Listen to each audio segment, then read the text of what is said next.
Hello everybody and welcome back to the channel. Today I'm going to be doing the review of day 4 of the Rugby World Cup, which only involved one game. It was between Wales and Georgia of Pool D. Both teams' first games, and I'm going to be talking about how they got on. So let's get into it.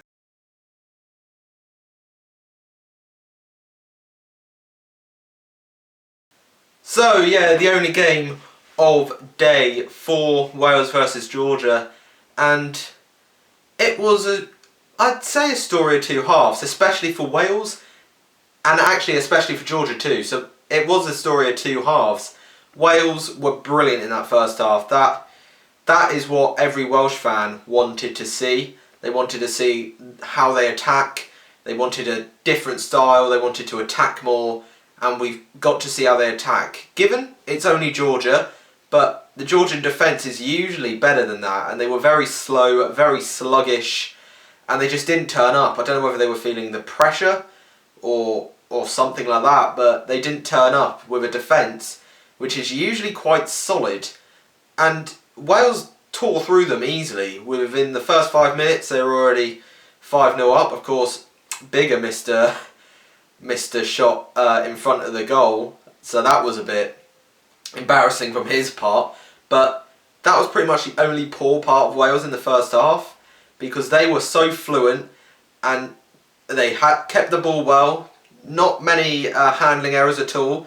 It shows they've obviously trained in those conditions and they've trained with the slippy ball, and they were just brilliant. It was just brilliant, and I mean it was sort of different from how they played in the Six Nations, because in the Six Nations they rarely had the ball. They were sitting back, they were defending, but in that first half they were just all over Georgia. Attack on attack on attack on attack. They were just punishing them for the Georgia mistakes, and there were so many lapses in defence for Georgia that it was kind of a shock. I would have thought Georgia would front up in the defensive game, considering that's where they base their game on, in their defence, but it just didn't show up at all in the first half, and it was quite disappointing because I thought Georgia would play well in this game. I thought they would play well at the start and push Wales quite hard, but they really got off to a poor start and it was very slow from them. But in the second half it all changed. We saw Graham Rowntree giving the Georgians a bit of a kick up the bum for their first half performance, and it worked, because they came out in the second half and they scored a try within the first 5 minutes. And it was just completely different. They were just dominant within the forwards game. They were dominant in the maul, dominant in the scrum, and dominant in defence. I don't know whether Wales sort of slowed down a bit at the start of the first half so they didn't get any injuries or anything like that. I don't know whether that came into it, but what I do know came into it is that Georgia really fronted up in that second half. And that's the Georgia that I was thinking we were going to see in the first half and throughout the whole game, but that was the Georgia that should be there. That's the Georgia that can turn up and play well. So that's the good side of Georgia, and that was a punishing maul from the Georgians in the opening 5 minutes of the second half. It was brilliant. The Welsh had no chance of stopping it. It was beautiful, and that's what the Georgians are known for: the mauls, the scrums. They were very dominant in the scrums in the second half. Wales notoriously not brilliant in the scrums, and Georgia notoriously are, and you could see the difference in their second half. They just pushed them back in almost every scrum. Even in the Welsh scrum, Georgia were winning penalties from it, and it was typical Georgia. And I think if we would have seen that in the first half, they would have played that well in the first half like they did in the second, it could have been a completely different game. It could have been so much closer, and you never know, Wales might not have got the bonus point before half time.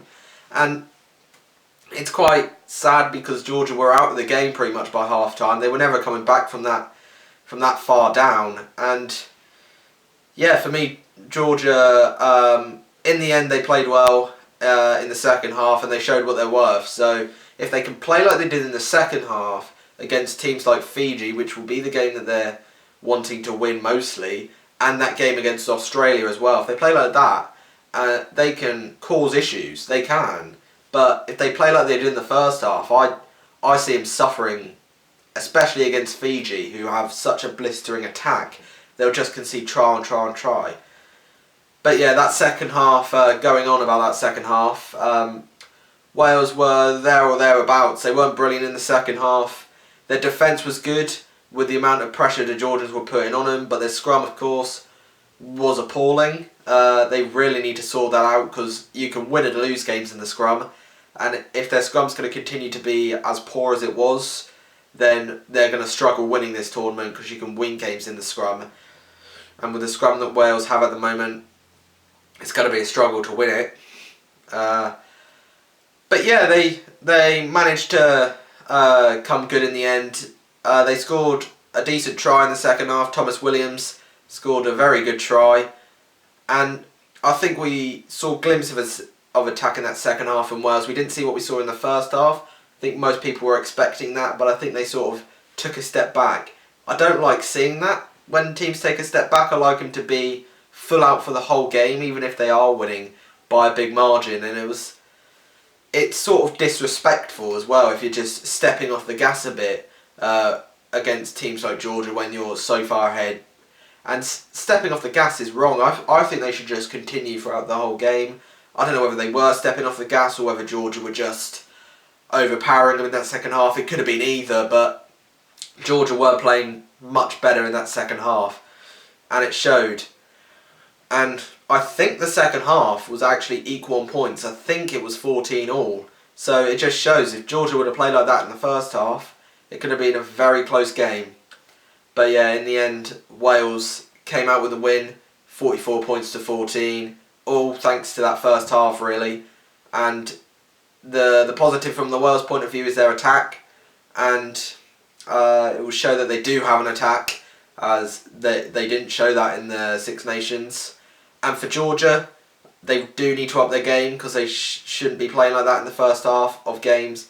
You need to start well and then continue throughout the game, instead of starting poorly and then playing well in the second half when you're pretty much out of the game. But they can also take positives. They can take that scrum, they can take the maul, they can take the defence that they had in the second half and take that into the next game and really turn up. And that's a positive for Georgia. A negative for Wales, however, is their scrum. If they don't sort out their scrum, as I've said, they're going to have big issues in this tournament. Against teams like Georgia, it's fine, because you can get back with the attack and stuff like that. So it's not a big issue, but when they play the big teams, when they play Australia at the weekend, is that going to be an issue for them? We'll have to wait and see. But yeah, there's positives to take from both teams. It'll be interesting to see how they play in the next games. Wales have Australia, so that's a massive one for them.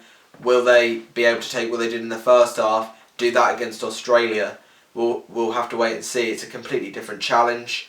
For Georgia, they face Uruguay next, and they need to make sure they play well in the first half and in the second half. They need to play for the full 80 and not just for a 40 if they're going to have any chance. I think they'll beat Uruguay, but if they struggle like they did in the first half against Wales, then it could be a very close game. But yeah, we'll have to wait and see how they perform. Overall, decent game of rugby, and it was fun to watch. So yeah, that's my review on the Wales versus Georgia game. Put your comments down below what you think about the game, and comment as well your predictions for the Wales-Australia game and the Georgia-Uruguay game, as well as the other games coming up in the tournament. So yeah, thanks for watching everyone. Give a like, give a subscribe, and I'll see you in a bit.